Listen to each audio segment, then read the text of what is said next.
Hi friends, Tirunelveli special வாழை இலை அவியல் எப்படி செய்கிறதுன்னு பார்க்கலாம் வாங்க. இது வந்து சுட சுட சாதத்துக்கு, அதுக்கப்புறம் எல்லா விதமான வெரைட்டி ரைஸுக்கும் வச்சு சாப்பிட்றதுக்கு அவ்வளோ ஒரு சூப்பராக இருக்கும். திருநெல்வேலி ஸ்பெஷல் வாழை இலை அவியலுக்கு தேவையான பொருட்கள் என்னென்னு பார்க்கலாம் வாங்க. 50 பீன்ஸ் வந்து நீளமாக வெட்டி வச்சுருக்கேன். எல்லா காய்கறியுமே நல்ல நீளமாக வெட்டி வச்சுக்கோங்க. அதுக்கப்புறம் உருளைக்கிழங்கு வந்து ஒரு பெரிய உருளைக்கிழங்கு நீளவாக்கில் வெட்டி வச்சுருக்கேன். அதுக்கப்புறம் 50 அவரைக்காய் வந்து நீளமாக வெட்டி வச்சுருக்கேன். முள்ளங்கி ஒரு முள்ளங்கி நல்லா தொளி சீவிட்டு அதையும் நீல வாக்கில் வெட்டி வச்சுருக்கேன். அதுக்கப்புறம் ஒரு கேரட்டு, பெரிய கேரட் வந்து அதையுமே தொளி நல்லா சீவிட்டு நீளமாக வெட்டி வச்சுருக்கேன். எல்லா காய்கறியுமே ஃபஸ்ட் நல்லா கழுவி எடுத்துக்கோங்க. இது வந்து வெண்பூசணி, அதுவுமே கொஞ்சம் எடுத்து அதையும் நீல வாக்கில் வெட்டி வச்சுருக்கேன். அதுக்கப்புறம் இது வந்து சேனைக்கிழங்கு, நல்லா உருண்டையாக இருக்கும்ல பெரிய கருப்பேண்டு, அதான் அந்த சேனைக்கிழங்கு. அதுக்கப்புறம் ஒரு வாழைக்காய், அதையுமே வெட்டி வச்சுருக்கேன் நீல வாக்கில். ஒரு முருங்கைக்காய், எங்கள் வீட்டு மரத்தில் விளைஞ்ச முருங்கைக்காய். அதுக்கப்புறம் ஒரு மாங்காய், அதையுமே நல்லா நீல வாக்கில் வெட்டி வச்சுருக்கேன். இது வந்து சிறுகிழங்கு, ஒரு 3 கிழங்கு இருக்கும். அதை நல்லா தொலியை நல்லா தூர சீவிட்டு அப்புறம் மண்ணெலாம் தூர கழுவிட்டு அதை நல்லா நீல வாக்கில் வெட்டி வச்சுருக்கேன். இது வந்து ஒரு 150 கத்திரிக்காய் இருக்கும். இதையுமே நல்லா நீல வாக்கில் வெட்டி வெளியில் தூர வச்சுருந்தோம்னா அது வந்து கத்திரிக்காய் வந்து கருத்துரும். அதனால் தண்ணியில் சேர்த்துக்கோங்க, அப்போ தான் கத்திரிக்காய் வந்து கருக்காது. உங்கள்கிட்ட எந்த காய்கறி இருக்கோ அந்த காய்கறி வந்து நீங்கள் சேர்த்துக்கோங்க. இது வந்து அரைக்கிறதுக்கு வந்து 2 சில்லு தேங்காய், அதுக்கப்புறம் சின்ன வெங்காயம், 5-6 பூண்டு தோல் உரித்து வச்சுருக்கேன். அதுக்கப்புறம் 5-6 பச்சை மிளகா, 1½ ஸ்பூன் சீரகம், 1/2 ஸ்பூன் மஞ்சள், அதுக்கப்புறம் தேங்காய் எண்ணெய், 1 ஸ்பூன் கடுகு, அதுக்கப்புறம் தேவையான அளவு கல் உப்பு, தேவையான அளவு பெருங்காயத்தூள்.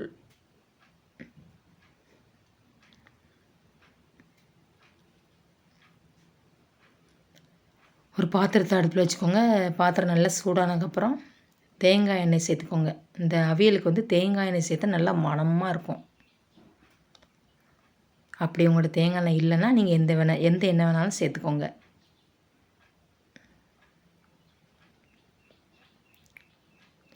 எண்ணெய் சூடானதுக்கப்புறம் கடுகு சேர்த்துக்கோங்க.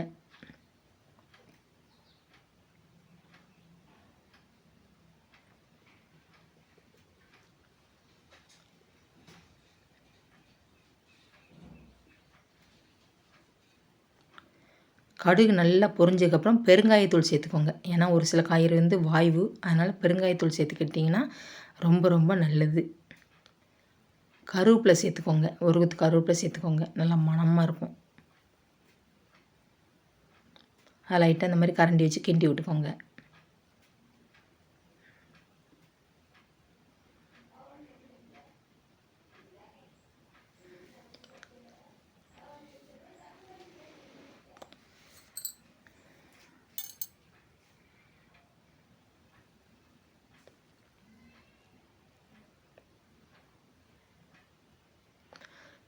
வெட்டி வச்சு சேனைக்கிழங்கு சேர்த்துக்கோங்க.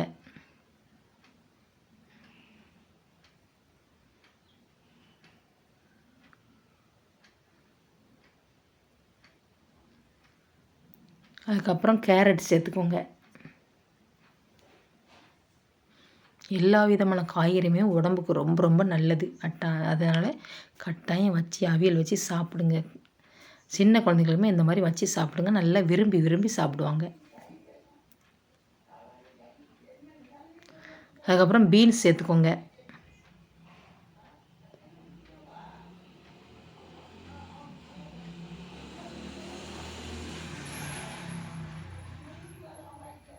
உருளைக்கிழங்கு சேர்த்துக்கோங்க.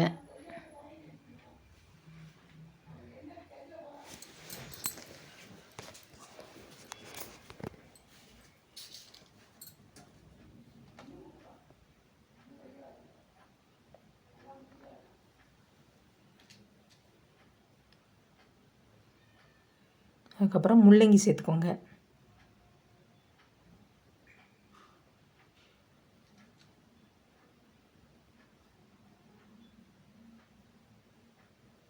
அவரைக்காய் சேர்த்துக்கோங்க, வெட்டி வச்சு அவரைக்காய் சேர்த்துக்கோங்க.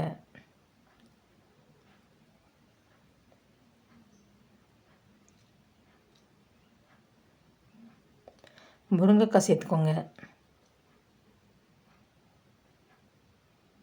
முருங்கைக்காய்லாம் சேர்த்து அவியல் செய்யும்போது அவ்வளோ ஒரு அருமையாக இருக்கும் அவியல் வந்து. அப்புறம் சிறுகிழங்கு சேர்த்துக்கோங்க. சிறுகிழங்கு சேர்த்துக்கோங்க. வாய் உலருது.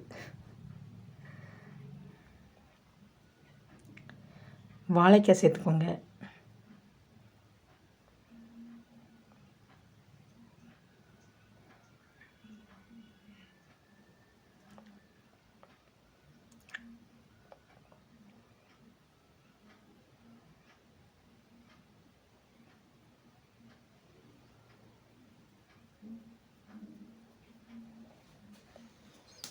வெண்பூசணி சேர்த்துக்கோங்க. ஆமாம், வெண்பூசணியில் நல்ல தண்ணி உள்ள காய்கறி, ரொம்ப ரொம்ப நல்லது. லாஸ்ட்டு வந்து மாங்காய் சேர்த்துக்கோங்க. ஃபஸ்ட்டே மாங்காய் வந்து சேர்க்கக்கூடாது, அதனால் லாஸ்ட்டு மாங்காய் வந்து சேர்த்துக்கோங்க. இந்த மாங்காவுமே எங்கள் வீட்டில் விளைஞ்சது தான்.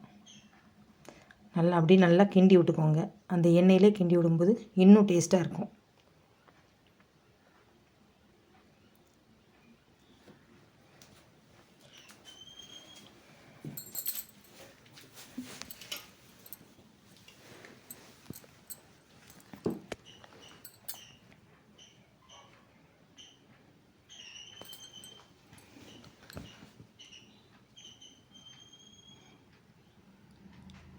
கத்திரிக்காயை சேர்த்துக்கோங்க.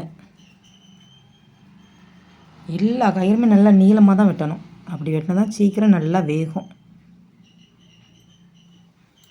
எங்கள் மாமரத்துலேருந்து அணில் சவுண்டு கேட்குது. அணில் நிறைய அலையும், அந்த அணில் சவுண்டு தான் உங்களுக்கு கேட்டுட்ருக்கு.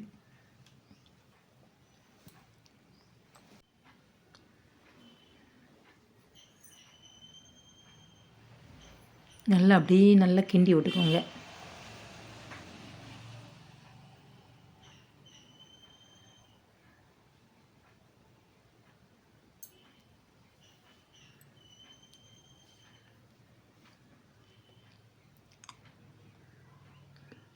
தேவையான அளவு கல் உப்பு சேர்த்துக்கோங்க. ஃபஸ்ட்டே வந்து உப்பு சேர்க்கக்கூடாது. கொஞ்சம் காய் வெந்ததுக்கப்புறம் தான் உப்பு சேர்க்கணும். அதுக்கப்புறம் மஞ்சள் தூள் சேர்த்துக்கோங்க. சேர்த்துட்டு நல்லா காய்கறியில் எல்லா பக்கம் படுற அளவுக்கு நல்லா கிண்டி விட்டுக்கோங்க.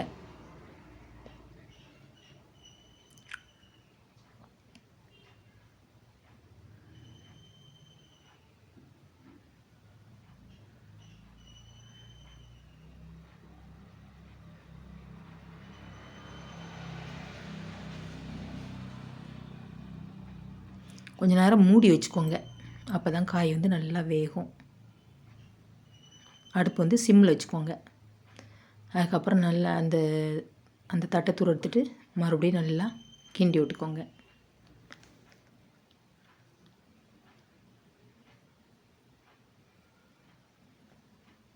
ஒரு கிளாஸ் தண்ணி சேர்த்துக்கோங்க.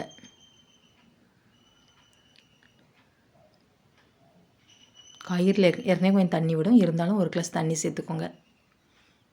அப்போ தான் காய் நல்லா வேகும்.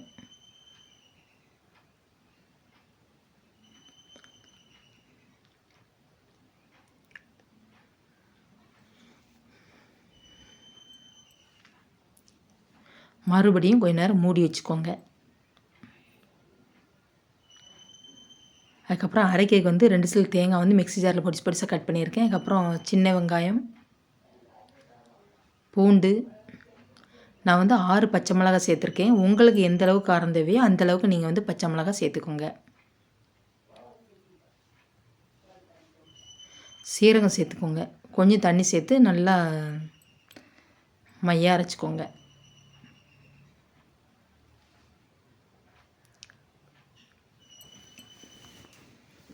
காய்கறி வந்து நல்லா ஒரு 3/4 பதம் வேகணும். அப்போ தான் நல்லது. ரொம்பவே அதுக்காண்டி வெந்துடக்கூடாது. காய் வந்து அப்படியே மசிஞ்சிரும். ஒரு 3/4 பதம் வந்து வேகணும்.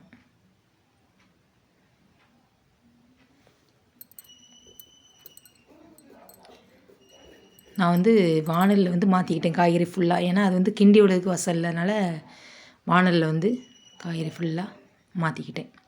அதுக்கப்புறம் அரைச்சி வச்சு அந்த தேங்காய் விழுது சேர்த்துக்கோங்க. தேங்காய் விழுது சேர்த்து அவியல் செய்யும்போது இன்னும் சூப்பராக இருக்கும். நல்லா எல்லா காய்கறிலும் படுற அளவுக்கு நல்லா கிண்டி விட்டுக்கோங்க.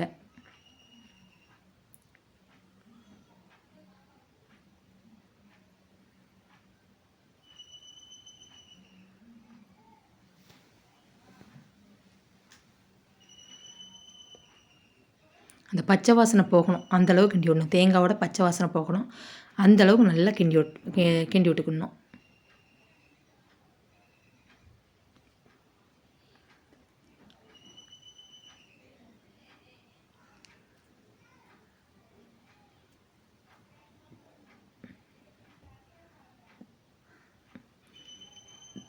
இந்த அவியலுக்கு வந்து வாழை இலை தான் ரொம்ப மெயின். இது வந்து எங்கள் மரத்தில் உள்ள வாழை இலை தான். அதனால் அந்த கரெக்டாக அந்த வாணலிக்கு ஏற்ற அப்படி நல்லா கட் பண்ணிக்கிட்டேன், நல்லா கழுவிக்கிட்டேன். முன்னாடி கழுவிட்டு அதுக்கப்புறம் இந்த வாழை இலை வந்து அதில் சேர்த்துக்கிட்டேன். இந்த மாதிரி வச்சு நம்ம அவியல் செய்யும்போது அவ்வளோ ஒரு சூப்பராக நல்லா மணக்கும். அந்த வாழை இலையோட மணம் வந்து அவ்வளோ ஒரு மணக்கும். அவியல் ரொம்ப ரொம்ப சூப்பராக அல்டிமேட்டாக இருக்கும். அதுக்கப்புறம் அந்த மூடி வச்சு மூடிக்கோங்க. அடுப்பு வந்து சிம்மில் வச்சுக்கோங்க, இல்லைனா அடி பிடிக்கும் காய்கறி ஃபுல்லாக. நான் எப்படி செஞ்சேனோ அதே மாதிரி கட்டாயம் நீங்களும் செஞ்சு பாருங்கள். திருநெல்வேலி ஸ்பெஷல் வாழை இலை அவியல் அவ்வளோ ஒரு சூப்பராக அருமையாக இருக்கும். அப்புறம் தூர எடுத்துகிட்டு அதுக்கப்புறம் அந்த வாழை இலையை வந்து தூர எடுத்துடணும். ஆனால் மனம் அப்படி ஒரு மனமாக இருக்கும், அவ்வளோ ஒரு சூப்பராக இருக்கும். அவியல் வந்து நல்லா ஆவி பறக்க இருக்குது, சுட சுட எவ்வளோ ஒரு சூப்பராக வந்திருக்குன்னு பாருங்கள்.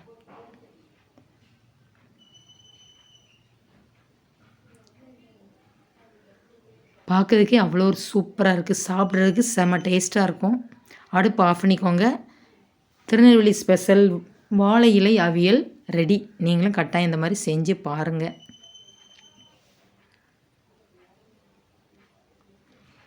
கமெண்டில் வந்து கட்டாயம் சொல்லுங்கள் எப்படி வந்ததுன்ட்டு. என்னோடய வீடியோ பிடிச்சிருந்தா லைக் பண்ணுங்கள், ஷேர் பண்ணுங்கள், கமெண்ட் பண்ணுங்கள். செல்வி விஸ்வா சேனலை சப்ஸ்கிரைப் பண்ணுங்கள். வீடியோ ஸ்கிப் பண்ணாமல் பாருங்கள்.